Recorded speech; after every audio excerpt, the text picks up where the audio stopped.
এই আমার রূপালী বাইদেউ এখন গেরুয়া গামোচার সম্বর্ধনা জনাইছে।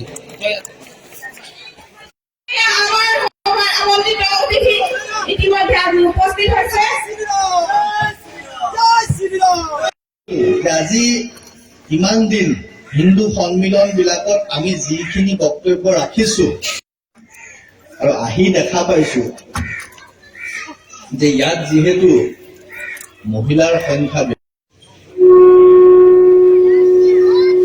স্বয়ংসেৱক সংঘৰ 100 বছৰৰ লগত জড়িত যে হিন্দু সন্মিলন চলি আছে চাৰিওফালে গোটেই ভাৰতবৰ্ষত তাৰ লগতে ইয়াতো আমাৰ যে হিন্দু সন্মিলন হৈছে। অৱশ্যে এইখন ৰাষ্ট্ৰীয় স্বয়ংসেৱক সংঘৰ 100 বছৰীয়া নহয় যদিও ইয়াৰ স্থানীয় লোকসকলে তেওঁলোকে এখন হিন্দু সন্মিলন কৰিছে। আজি হিন্দুসকলক আচলতে আমাৰ যিটো সংঘবদ্ধ হোৱাৰ যিটো প্ৰক্ৰিয়া, সেই সংঘবদ্ধ হোৱাৰ প্ৰক্ৰিয়াটো আৰম্ভ হৈছে। আজি এনেকুৱা এটা ঠাইত আমি যিধৰণে ৰাইজৰ সঁহাৰি পাইছোঁ, তেওঁলোকে বুজি পাইছে আৰু যিবিলাক প্ৰক্ৰিয়া হৈছে বহিঃশক্তিয়ে যিবিলাক অসুৰতাই স্বৰূপ চৰিত্ৰ যিবিলাকে ধাৰণ কৰিছে, যিবিলাকে আজি আমাৰ সভ্যতা সংস্কৃতিৰ লগতেই নহয় আমাৰ পেটৰ প্ৰতি, আমাৰ ভোকৰ প্ৰতি, আমাৰ মান সন্মান পৰিচয়ৰ প্ৰতি। কাৰণ মোৰ পৰিচয়টো কেৱল মোৰ শৰীৰটোতে সীমাবদ্ধ নহয়। মোৰ পৰিচয়টো তেতিয়াহে যেতিয়ালৈকে মোৰ নাম, মোৰ ৰীতি নীতি পৰম্পৰা, মোৰ যিটো উপাসনা পদ্ধতি সকলো সংৰক্ষিত হৈ থাকিব লাগিব। আৰু এই কথাবিলাকত আজি যিটো পৰিৱেশ দেখিছোঁ যে একাংশ বিদেশী মূলৰ মানুহে বিদেশী চিন্তাৰ বাহকে আমাৰ গোটেই পৰিৱেশটো নষ্ট কৰিব খুজিছে। কিন্তু আমি তেওঁলোকক সদায় এইটো কথা কৈছোঁ, আমি তোমালোকক তিৰস্কাৰ কৰিব খোজা নাই, আমি তোমালোকক বহিষ্কাৰ কৰিবও খোজা নাই। কিন্তু যেতিয়াই তোমালোকে আমাৰ ছোৱালীবিলাকক সতীত্ব হনন কৰিবা, যেতিয়াই আমাৰ মাটিবিলাক বেদখল কৰিবা, যেতিয়াই তোমালোকে গো হত্যা কৰিবা, যেতিয়াই তোমালোকে চুৰ ডকাইত কৰিবা, যেতিয়াই তোমালোকে আমাৰ লগত মিত্ৰভাৱত থাকি শত্ৰুতা কৰিবা, সেইবোৰ আততায়ী চৰিত্ৰ। গীতাত কৈছে, ভাগৱতত কৈছে, শংকৰ গুৰুজনাই কৈছে অজামিলা মহাপাপী বুলি এইবিলাকত, যে তেতিয়াই কিন্তু আমি তোমালোকক প্ৰতিহত কৰিম। তেতিয়াহ'লে তোমালোকে আমাৰ পৰা এই তিৰস্কাৰ পাই থাকিব লাগিব, তেতিয়াই তোমালোকে আমাৰ পৰা এই ধৰণৰ প্ৰত্যাহ্বানৰ সন্মুখীন হ'ব লাগিব। এতিয়া আমি এই গোটেই মানসিক যিটো জনজাগৰণ যিটো প্ৰক্ৰিয়া, জনজাগৰণ প্ৰক্ৰিয়াটো চলি আছে। সেই জনজাগৰণ প্ৰক্ৰিয়াৰ পিছত আমি তেওঁলোকক কৈছোঁ, তেওঁলোকে মানুহ হোৱাৰ পৰিচয় দিয়ক। যদি মানুহ হোৱাৰ পৰিচয় দিব নোৱাৰে, তেওঁলোকে যদি কেৱল অসুৰ আততায়ী আচৰণ কৰি থাকে, তেতিয়াহ'লে কিন্তু আমাৰ পৰা কঠোৰ প্ৰত্যাহ্বানৰ প্ৰগ্ৰাম কৰিছোঁ। আৰু বিশেষকৈ ঢেকীয়াজুলি ৰাইজক এই অনুষ্ঠানটোত অংশগ্ৰহণ কৰাৰ কাৰণে ধন্যবাদ জনালোঁ। সনাতনী বিন্দু মৰা আমাৰ মাজত আছে, সত্যৰঞ্জন বন ডাঙৰীয়া আমাৰ মাজত আছে, আনচাইড পাঠক বিভিন্ন হিন্দু সংগঠনৰ নেতা আছে। আমি ক'ব চাইছোঁ যে আমাৰ এই সনাতনী প্ৰগ্ৰামটো জীয়াই ৰাখিব লাগিব।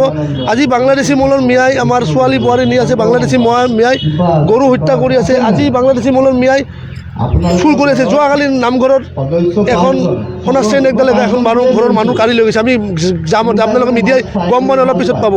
এই মিয়াগিলাকে আমাৰ অসমত ছোৱালী বোৱাৰী সোণ গণ ড্ৰাগছৰ বেমাৰ কৰি আছে।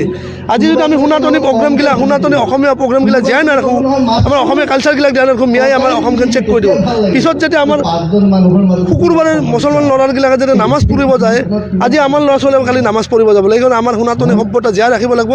এই বাংলাদেশী মিয়াৰ এগেইনষ্ট আমি যুদ্ধ কৰিব লাগিব।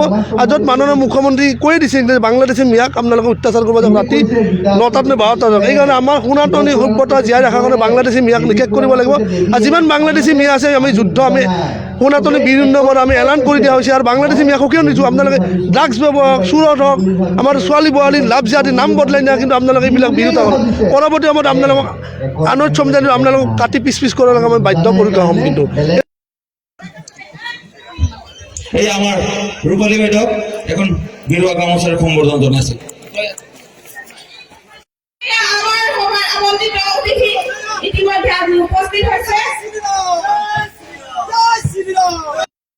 আজি ইমান দিন হিন্দু সন্মিলন বিলাকত আমি যিখিনি বক্তব্য ৰাখিছো আৰু আহি দেখা পাইছো যে ইয়াত যিহেতু মহিলাৰ সংখ্যা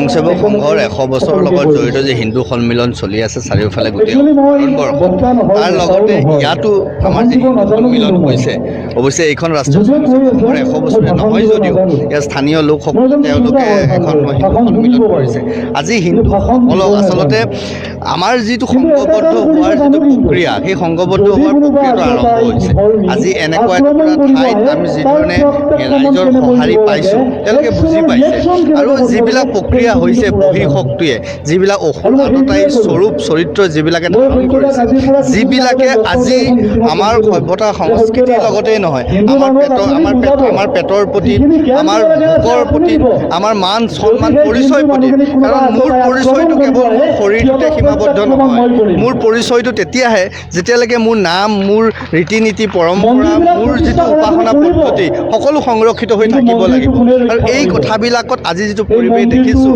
যে একাংশ বিদেশী মূলৰ মানুহে বিদেশী চিন্তাৰ ধ্বজাবাহকে আমাৰ গোটেই পৰিৱেশটো নষ্ট কৰিব খুজিছে কিন্তু আমি তেওঁলোকক সদায় এইটো কথা কৈছোঁ আমি তোমালোকক তিৰস্কাৰ কৰিব খোজা নাই আমি তোমালোকক বহিষ্কাৰ কৰিবও খোজা নাই কিন্তু যেতিয়াই তোমালোকে আমাৰ ছোৱালীবিলাকক সতীত্ব হনন কৰিবা যেতিয়াই আমাৰ মাটিবিলাক বেদখল কৰিবা যেতিয়াই তোমালোকে গো হত্যা কৰিবা যেতিয়াই তোমালোকে চুৰ ডকাইত কৰিবা যেতিয়াই তোমালোকে আমাৰ লগত মিত্ৰভাৱত থাকি শত্ৰুতা কৰিবা সেইবোৰ আততায়ী চৰিত্ৰ গীতাত কৈছে ভাগৱতত কৈছে শংকৰ গুৰুজনে কৈছে অজামিল মহাপাপী বুলি এইবিলাকত যে তেতিয়াই কিন্তু আমি তোমালোকক প্ৰতিহত কৰিম তেতিয়াহ'লে তোমালোকে আমাৰ পৰা এই তিৰস্কাৰ পাই থাকিব লাগিব তেতিয়াই তোমালোকে আমাৰ পৰা এই ধৰণৰ প্ৰত্যাহ্বানৰ সন্মুখীন হ'ব লাগিব এতিয়া আমি এই গোটেই মানসিক যিটো জনজাগৰণ যিটো প্ৰক্ৰিয়া জনজাগৰণ প্ৰক্ৰিয়াটো চলি আছে সেই জনজাগৰণ প্ৰক্ৰিয়াৰ পিছত আমি তেওঁলোকক কৈছোঁ তেওঁলোকে মানুহ হোৱাৰ পৰিচয় দিয়ক যদি মানুহ হোৱাৰ পৰিচয় দিব নোৱাৰে তেওঁলোকে যদি কেৱল অসুৰ আচৰণ কৰি থাকে তেতিয়াহ'লে কিন্তু আমাৰ পৰা কঠোৰ প্ৰত্যাহ্বানৰ